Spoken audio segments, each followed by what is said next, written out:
Welcome to this Zentangle Quickie. My name is Heather Hartwick Gladden. I'm a certified Zentangle teacher, and today we're going to take a look at the Tangle Florium from CZT Bunny Wright. Oh, this is adorable. All right, starts off with a square. And then on each side, we're going to do kind of a curvy line. So I'm going to start here. And it doesn't matter how you curve it. One thing I did kind of find is, because I kept wanting to go straight up from here and then do a curvy line, it helps to go a little bit over. Well, you can see that on both of those sides. The rest of it doesn't matter, but it has a nicer flow if you just kind of curve it out a little bit and then come in, and then same on the other side. As you come in, just have it go extend a little past. So then the next step is we're going to essentially aura this.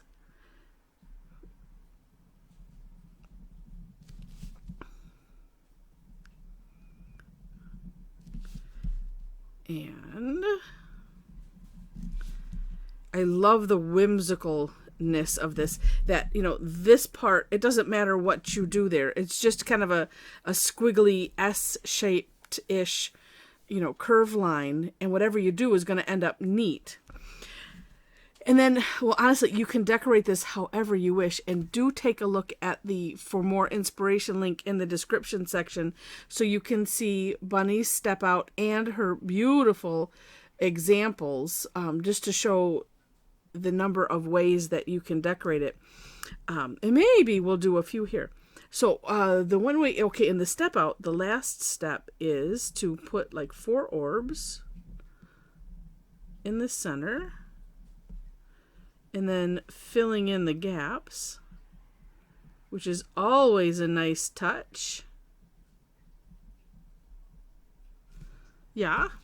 And then, well, wait a minute. There we go. Fill them in better. Okay.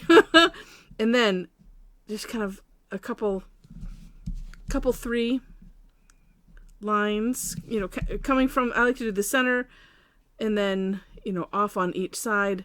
I like to angle them a little bit. Well, those ones were enormous, but okay. It still looks neat. All right.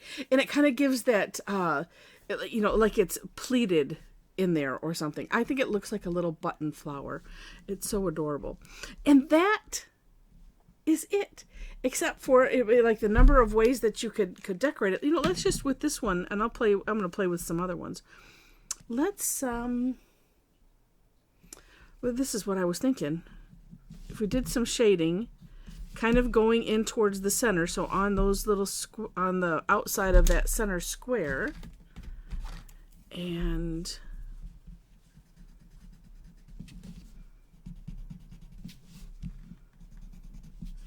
it yes, emphasizes. I'm looking here, and then when I look in the camera, it's like, oh, there it is. It totally emphasizes and makes this part, you know, looks like it's curving in, and it's just so neat. All right. So as I play with a few more here, let me tell you, or let me ask you, actually, if you are enjoying this, would you click the like button? I appreciate it if you do. Also, you know, if you like it enough to see more, I also appreciate subscriptions. You know, if feel free to leave comments and share it. All of those things I appreciate, because it helps with the algorithm, which gets the word out on the site. And it's nice. It ends up, it tells, the algorithm tells probably some other computer device program that, hey, these type of people like this, so maybe you might like it. So here's a suggestion. So I appreciate that. All right, I'm going to do some of the ones that I really liked. Okay. Same thing in the center. There's some on here where it looks like, yeah, like she did like a whole grid in, inside those. But there's some other ones that I kind of like a little bit better, so I'm going to do those. And that would be, whoops, let me do these little lines. Sometimes I like where they're coming out of the same thing, so you could do that. This one is kind of straight, these are coming out.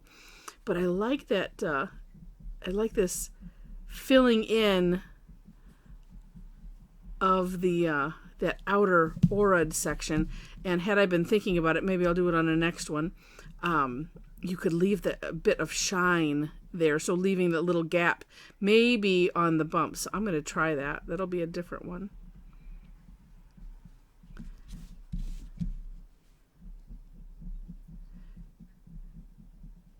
And this is nice because it adds some nice contrast. So when you're tangling, if you've added this one, or you're thinking, well, I want something a little flowery, that could also provide some contrast. Well, this is one because there's so much you can do with it. And just having that, that going around. Look at how neat that looks. And I especially love the fact that the squiggly part doesn't matter. Let's see, I was trying to do them at different angles here from the center. It also doesn't matter if your square is not square, but maybe rectangle-y. Or is it a rhombus? That's kind of like shifted at the angle, I think. All right, let's see.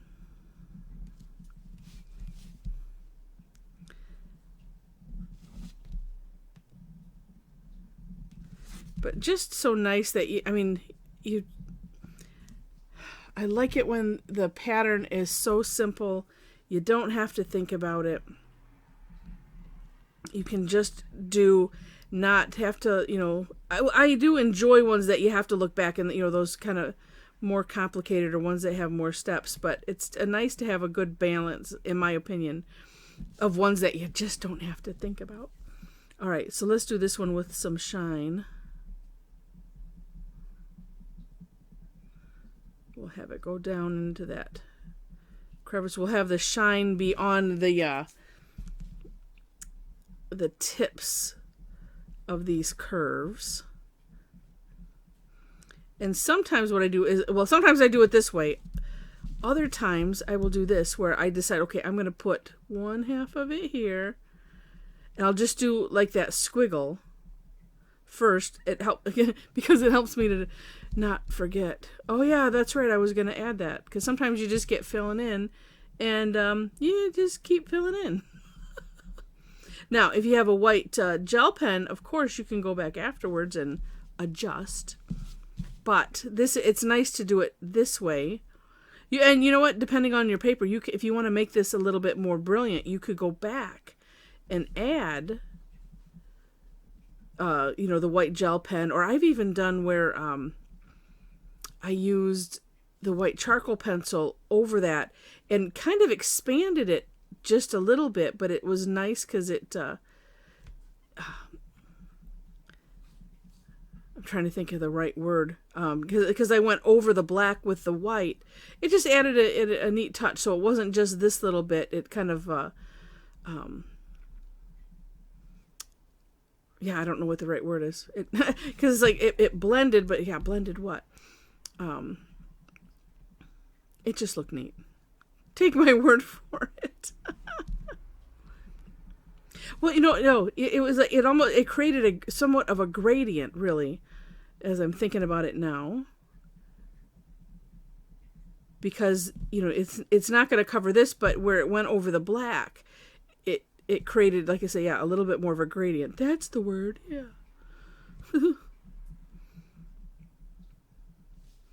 Oh, I didn't put the little things in the middle, but look at how nice that looks with that little bit of shine.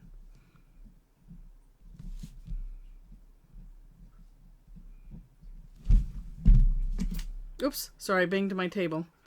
And then it made it blurry for a minute. It's super neat. Super neat. All right. Well, as I play with a couple more, let me tell you, besides the description section, I hope that you will also take a look at the other links that are in there. I always do my own version of the, of the Tangle. And then, well, and I already mentioned, I link to the creator of the Tangle.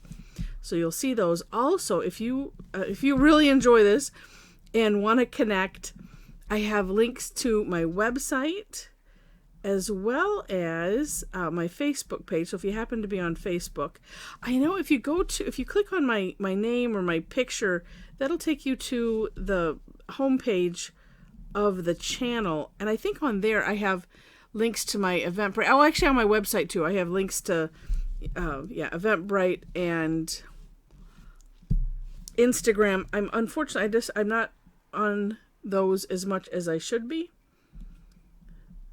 Also Pinterest. But you know what? We can connect there. If you happen to be on there, that'd be great. Also, there's a link to our Tangle Addicts community.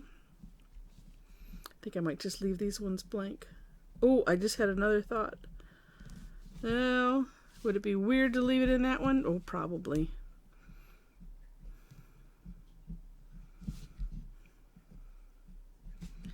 I was just thinking I could just use, well, there's no reason why I can't. I was thinking I could have made those filled in. Maybe I'll do it on the last one. There's no reason that things need to be symmetrical. Sometimes it's fun to just not.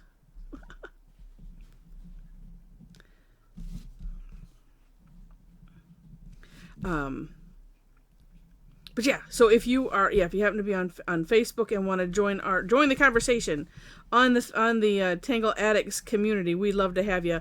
There are 3 questions that you have to answer to gain entry, just so you know. Also, I do classes twice weekly on Tuesdays and Thursdays, my time here in Michigan. Do I dare? Wait, let's see. Oh, of course I dare. So let's do, well, I can at least get it in there, and then we'll finish. Oh, I was almost just thought I should make a smiley face when I did those 2 orbs. And you should see the information for the classes I do on my website.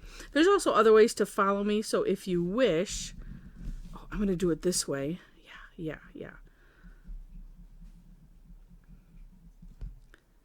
And by the way, if you've not seen me do this, adding a little orb and then filling in around it is one way to create, the shine on an orb without having the white jelly roll.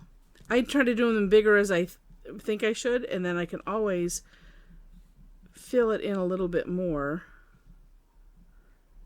Especially because sometimes when dealing with orbs, they're not. There's course corrections that need to happen. Oh, see, so that looks neat too. All right. So anyway, hope to connect with you. Hope to maybe if you want to come and join us on a Tangle Time session. They are free. Those are on Thursdays. They are always on Thursdays unless I have some weird schedule. So like let's be generous, 95% of the time. They are on Thursdays. I do 2 sessions of whatever whatever I'm doing. It's always the same content. It's just sometimes we, as we're, playing with things, we decide, and from the inspiration of those on the call, because when we share our work, it's so amazing. I might get another idea on how to play with something, and so we'll try it out. Because we have a lot of people that will come to both sessions. Oops.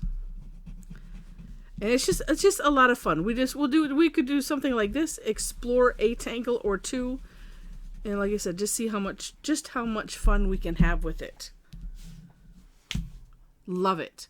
All right, so I hope you enjoyed this. And I already mentioned all of this stuff. So with that, again, thanks so much for watching, and I wish you happy tangling.